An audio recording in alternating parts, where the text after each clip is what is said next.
into another one-on-one session here at OK Preps Media Day. I'm Managing Director Michael Knight, standing here with Jones quarterback Brandon George.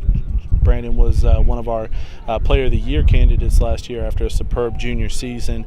What led to your success last year, throwing for over 2,000 yards, running for over 1,000 yards, and really doing a whole lot of everything for this Jones offense? I really think it was just being able to depend on my receivers and my linemen to, we just have trust on the field, so they're not worrying about each other, and we just work as a team, and that helped everyone come up with good stats and victory.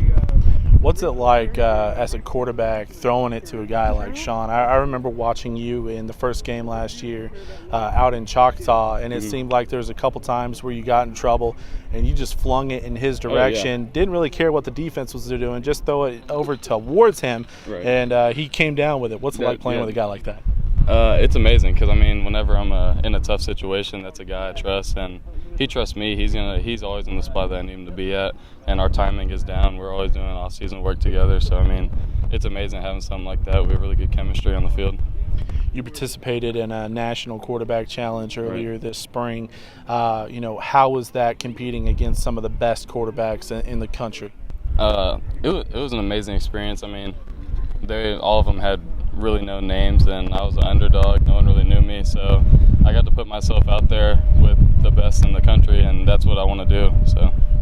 And now for you this season, recruiting-wise, I know it's a big time with spring and summer coming up.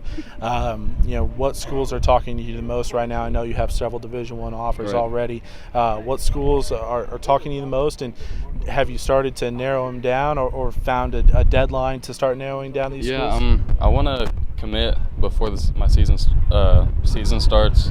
Just, take off stress and go out there and just have fun my season year. But I've been in contact with UCF, New Mexico, Wake Forest. So those ones have stayed in contact. Houston a little bit. But yeah, those schools, and Air Force has recently contacted me. And now, finally, what has to happen for Jones to take that next step? You made it to the state semifinals a year ago, fell short to Lincoln Christian. What has to happen for you to get to that next step, to the title game and contend for a title? We're working harder than ever, so we just got to go out there and same thing, have trust in our teammates and just compete. We don't have all the size or anything, and we're not the fastest team, but we go out there and we give all the effort. We have heart. Blood, sweat, and tears is put in the off season every day. So I guarantee we're one of the hardest working teams in Oklahoma. So that's what's going to take. That's Jones quarterback Brandon George. Again, he was one of our Player of the Year candidates last year. We'll see if he can up the ante this year. As you're seeing, hey, that's what happens. You got to do just a little bit better this year. And if that happens, he might just be the Player of the Year and not just a candidate for Brandon. I'm Michael Knight, the Managing Director of OKPreps.com. This has been another one-on-one session here at OK Preps Media Day.